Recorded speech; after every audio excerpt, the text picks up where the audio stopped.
कि मैं बहुत ही कानपुर में बीएससी में पढ़ा और ग्रेड 5 के स्पोर्ट्स कॉम्प्लेक्स और स्पोर्ट्स कॉलेज में संयुक्त रूप से आता जाता रहा और पार्टी में मैं श्री अटल बिहारी वाजपेयी जी मुझे लाए, मैं उनका प्रशंसक तब भी था, मैं आज भी हूँ और जब तक जीवित हूँ उनका प्रशंसक रहूंगा। वो मुझे राजनीति में लाए, का आदमी नहीं था, लेकिन समाज सेवा तो मेरे मन में कड़कड़ थी। इसके तहत मैं उनसे बहुत प्रेरित हुआ और उन्होंने मुझे कहा कि आप आइए। तो मैं, क्योंकि बहुत मुश्किल होता था मुसलमानों का आना उस समय भाजपा में, क्योंकि विपक्ष के लोग इतना ज्यादा उनको परेशान कर देते थे कि पहले के लोग किसान कहाँ चले गए। लेकिन आज समझ में आ रहा है ना कि भारतीय जनता पार्टी पूरे भारत के लोगों के लिए काम करती है, किसी एक व्यक्ति और किसी एक जात के लिए काम नहीं करती। भारतीय जनता पार्टी, इसीलिए उसका नाम भारतीय जनता पार्टी कि हम भारतीय जनता की पार्टी हैं। और अपने मुस्लिम समाज को बताना चाहते हैं, ये देखिए हमारे जब पार्टी बनी तो पार्टी की स्थापना हमारी 40-42 साल पहले हुई थी, लेकिन हमारे देश में अल्पसंख्यक समाज और खासकर अल्पसंख्यक में मुस्लिम समाज, वो भी उसको ये कहा गया कि भाई ये पिछड़ रहे हैं। उनको मुख्य धारा से लाने के लिए आदरणीय प्रधानमंत्री ने कहा कि एक हाथ में कुरान, एक हाथ में कंप्यूटर, ताकि आपका मजहब आपके पास रहे और दुनिया हासिल करने के लिए हम शिक्षित करें कंप्यूटर में, जिससे कि आप दुनिया हासिल कर सकें। तो सबसे पहले अल्पसंख्यक को हिस्सा दे दिया, बाद में आपको और दूसरे को हिस्सा दिया, झंडा देंगे। इस झंडे से आपको अंदाजा लगा लेना चाहिए कि अगर अल्पसंख्यक है तो उनको साथ में लेकर चलना है। इस झंडे में ये बता दिया, अगर नहीं समझ में आया तो झंडे को आप फिर से देखिए कि इसमें पहले हरा लगा और बाद में भगवा लगा। भगवा प्रकाश का प्रतीक होता है, इसलिए जो हरे वाले लोग हैं उनको अंधकार में रखने वाले लोगों से बचाने के लिए हमने भगवे को लगाया था कि ताकि इनको उजाले में लेकर आए और सबका साथ, सबका विकास। अभी हमारे भाई हैं मदर साहब हैं, ये इतनी बड़ी माला आप लाए, आप ही लाए ना? अच्छा, जो भी लाया, जो भी हमारे भाई लाए, हम उसका बहुत उनके शुक्रगुजार हैं, बहुत ही उन्होंने अच्छे से स्वागत किया। लेकिन मैं इस चीज को इसलिए मंच से कहना चाहूंगा कि आपकी मोहब्बत मेरी सर आंखों पर है, मेरे सर पे है, लेकिन ये जो 10,000-5,000 रुपए का आप हार लाए थे, अगर यही किसी कार्यकर्ता के घर आप पहुंच के उसका स्वागत करते और उसके घर के किसी बच्चे की पढ़ाई के लिए देते, किसी के काम, किसी दवा के लिए देते, तो मुझे लगता है कि ज्यादा अच्छा होगा, क्योंकि यह मैं छोड़कर अभी चला जाऊंगा। ये सारे हार जितने भी डाले गए हैं ये सब यही रहेंगे, लेकिन हमें सबको इस फूल की तरह रहना चाहिए कि जिस तरह से ये फूल है, नीचे हरा है, नीचे ये फूल हरा है, ऊपर ये भगवा है, तो इसको प्रोटेक्ट करता हुआ ये फूल है। तो हमें सबको ऐसे गुलदस्ते की तरह रहना चाहिए। ये फूल से उदाहरण लेने की जरूरत है, फूल को किसी के गले में डालने की जरूरत नहीं। ये जहाँ पर है वहीं रहने दीजिए। ये एक परंपरा है फूलों से स्वागत करने की, लेकिन मैं इसको अच्छा नहीं मानता।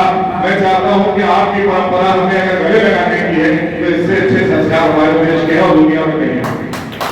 पूरी दुनिया में हमारे संस्कार गले लगाने के जो है वो हमने होली से सीखे। होली के बाद जब ईद आती है तो वही सब परंपरा को हमारे मुस्लिम समाज में आगे बढ़ाने का काम किया कि हम जब ईद पर जाते हैं तो ईद पर हम गले मिलते हैं, तो हमने होली से ईद मिलना सीख ली। तो ये इतना का हमारा जो गुलदस्ता है इसको आगे बढ़ाने की जरूरत है। अब बस थोड़ी सी बातें, बहुत संशोधन को लेकर बहुत गलतफहमियां फैलाई जा रही है। भैया थोड़ा सा हमारी बहनों के पास से मीडिया के लोग थोड़ा इधर आ जाएंगे ना, आप लोग इधर आ जाएंगे तो मैं ऐसे ही बात करूंगा। दोपहर में मीडिया डाली गई थी, 86 में एक शाहबानो होती थी, उन्होंने मुकदमा किया था सर्वोच्च न्यायालय में अपने गुजारे भत्ते का, और उस मुकदमे में माननीय सर्वोच्च न्यायालय ने उनके फेवर में फैसला किया। लेकिन कुछ चंद मुस्लिम धर्मगुरु जो किसी न किसी पार्टियों से जुड़े हुए, उनको अगर नेता कहा जाए तो कम नहीं होगा। देखने में वो धर्मगुरु जरूर लगते हैं, धर्मगुरु कहलाने के लिए वो अपने आप को वैसा चोला पहन के निकलते हैं, लेकिन वो है कहीं ना कहीं कांग्रेस के नेता, समाजवादी पार्टी के नेता नेता हैं, तो उन्होंने उस वक्त की कांग्रेस की सरकार के प्रधानमंत्री को दबाव बनाया और एक all India Muslim personal board जैसा संस्था बनाई, और वो संस्था भी कांग्रेस की बनाई हुई, उससे आम मुसलमानों को कभी कोई फायदा नहीं हुआ। वो संस्था में चंद लोग हैं पूरे देश में, all India Muslim personal board, वो अभी रजिस्टर्ड भी नहीं है, अनरजिस्टर्ड एनजीओ चल रहा है हमारे देश में। कौन पैसा देता है, कहां से पैसा आता है, इसके बारे में भी पता नहीं। लेकिन तुष्टीकरण की राजनीति, मुस्लिम वोट बैंक की राजनीति के चलते, दबाव के चलते माननीय सर्वोच्च न्यायालय के फैसले को पलटा गया और फिर से हमारी बहनों के पैरों में ट्रिपल तलाक की बेड़ियां डालने का काम किया था कांग्रेस ने।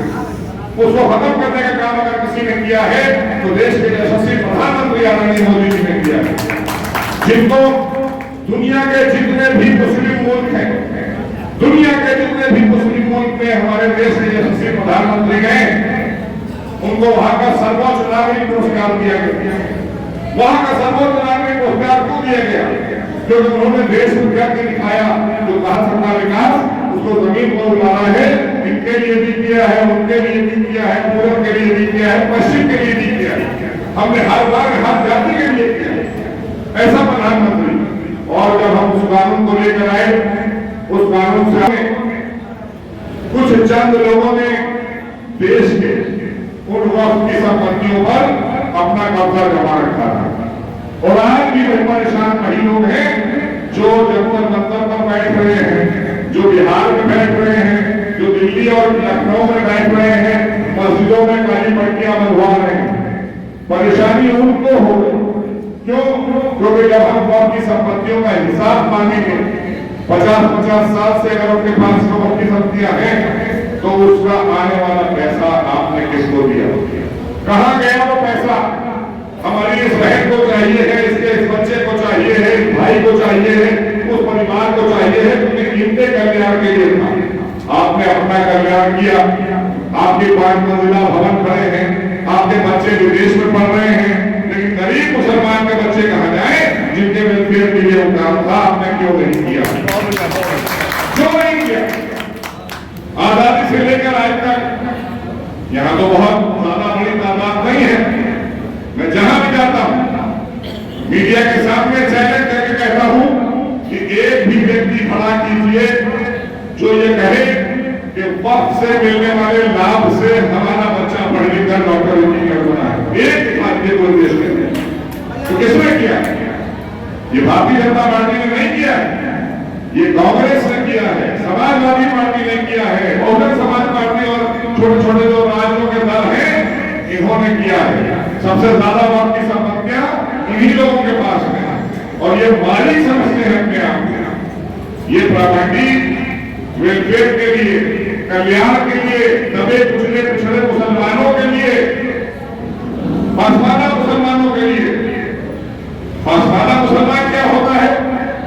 अब पासवाना मुसलमान में हमारे बहुत से भाई बहनियां बैठे होंगे। हमारे यहाँ देश में कांग्रेस ने जातियां बना दी थी बहुत सी, ये कांग्रेस ने बनाई थी बहुत सी जातियां, ये भाजपा ने नहीं उसमें बनाई। अब पासवाना के नाम पर हमको जाति बता दी गई।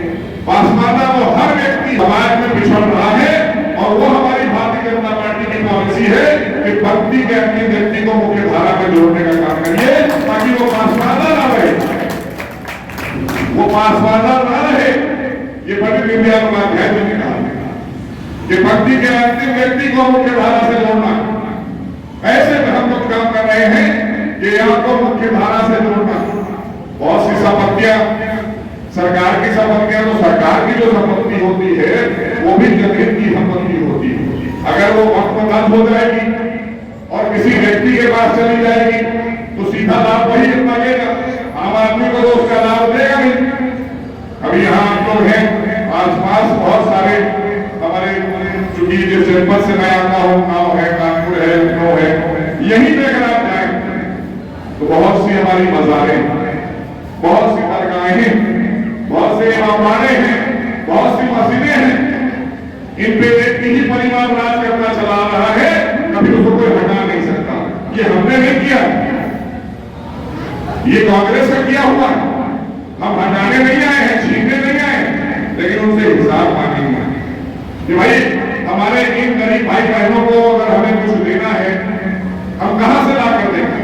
ये वक्त की संपत्तियों से देंगे। सरकारी संपत्तियों का दुरुपयोग किया और उसका हिसाब उन्हें देना पड़ेगा।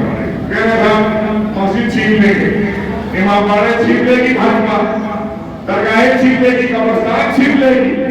अरे भाई, जो लोग कब्रिस्तान में बैठे हैं मुतवल्ली बन के, मुझे नहीं पता यहाँ का, लेकिन लखनऊ में मेरे सामने कई ऐसे कब्रिस्तान आए हैं जहां पर जाकर मैंने पता भी किया और प्रमाण भी है, वहां पर तो कब्र की प्लॉटिंग हो रही है, कब्रें बेची जा रही हैं 5-6 लाख 7-7 लाख रुपए की। तो आपको हमारे आम गरीब मुसलमान का मरना भी दूर हो गया, वो दफन भी नहीं हो सकता। पहले दफन होने के लिए उसे पैसे देना पड़ेगा। अब कब्रिस्तान का मुतवल्ली कहता है कि साहब हमें पहले आप 50,000 रुपए का डोनेशन दीजिए, और वो गरीब आदमी के यहाँ कोई इंतजार खुदा का रास्ता जो हो जाता है तो कब्रिस्तान ही जाता है ना। तो अब वहां पर कब्र के पैसे और कब्रों का रेट तय कर दिया है। वीआईपी कब्रिस्तान है, नॉर्मल कब्रिस्तान है, एक उससे नीचे का है। तो ये कैटेगरी हमने थोड़ी बनाई, हमारी भाजपा ने थोड़ी बनाई, ये तो वहां के प्रबंधन कमेटी और मुतवल्ली ने बनाई। तो उससे सवाल होना चाहिए कि नहीं होना चाहिए? आप बताइए, सवाल होना चाहिए कि नहीं होना चाहिए? बिल्कुल होना चाहिए। अब यही लोग परेशान हैं, एक मस्जिद, 2 मस्जिद, 3 मस्जिद की बात करते हैं सब लोग। जब बात होती है अयोध्या की बात करते हैं, जब बात होती है काशी की बात करते हैं, मथुरा की बात करते हैं। ये हमारे देश के 3 बड़े आराध्य हैं हमारे हिंदू समाज के, और सब जानते हैं, वो दुनिया जानती है। लेकिन हम पूछना चाहते हैं अपने मुस्लिम समाज के भाई बहनों से कि उन मुतवल्लियों से पूछिए जिन्होंने हजारों की तादाद में मस्जिदें उत्तर प्रदेश में तोड़कर उसमें व्यवसायिक कॉम्प्लेक्स बनाए हैं, मार्केट बनाई है और छत डाल के मस्जिद को ऊपर किया है। ये किसने किया है? ये भाजपा के लोगों ने किया है, विश्व हिंदू परिषद आरएसएस ने किया है, ये मुसलमानों ने किया। आप उठाकर देखिए, आपके आसपास अगर चौराहे पे कोई मस्जिद होगी तो उसमें 4, 5, 6, 10 दुकानें जरूर होगी, और उन दुकानों को बेचने का काम, का किराया देने का काम वहां का मुतवल्ली कर रहे हैं।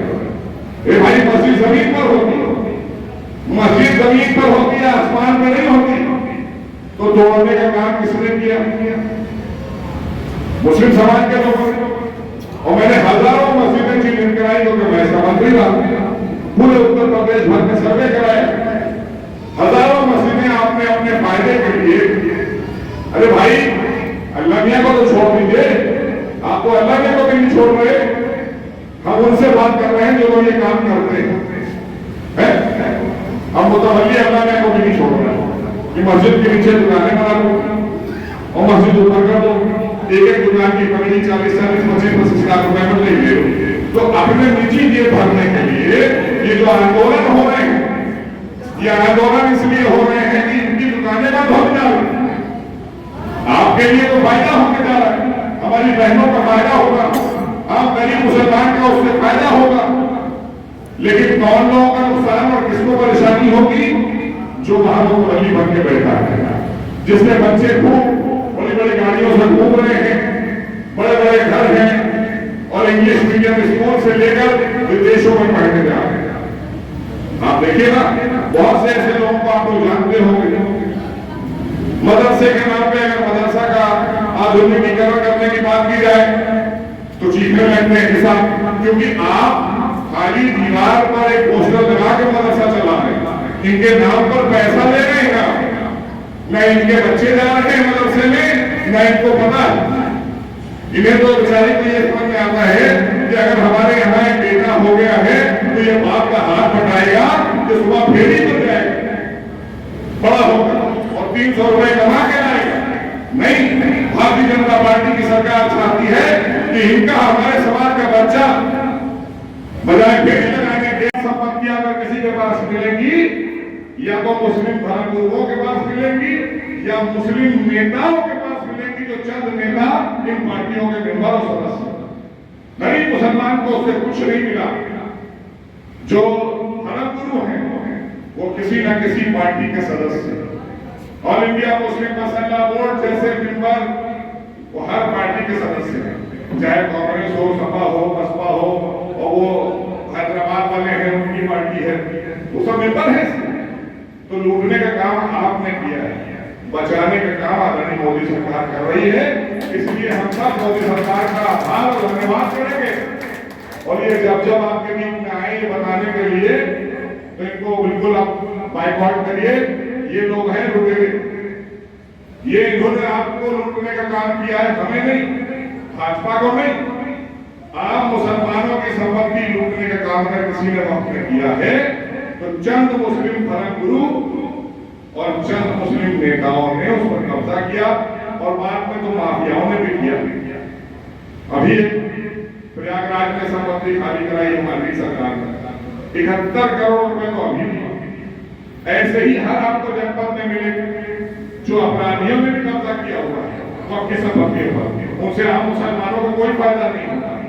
और अगर अपराधियों पर कार्रवाई करें, आज आपको लग रहा है 1-2 साल के अंदर, अगले साल जब हम बजट लेकर आएंगे केंद्र में, तो हम इसका ब्यौरा भी देंगे कि हमने कितनी संपत्तियां बचाई और कितनी संपत्तियों से उनकी आमदनी बढ़ाई, और बढ़ाकर हमने कितने मुस्लिम भाई बहनों का उससे इलाज और बच्चों को पढ़ाने का काम किया, और कितने भाई बहनों को हमने उससे ईद तकलीफ पर उनका सहयोग किया, क्योंकि इनका हक है। वो आपकी संपत्ति से जो पैसा आएगा, जो जनरल होते हैं, उससे जो हम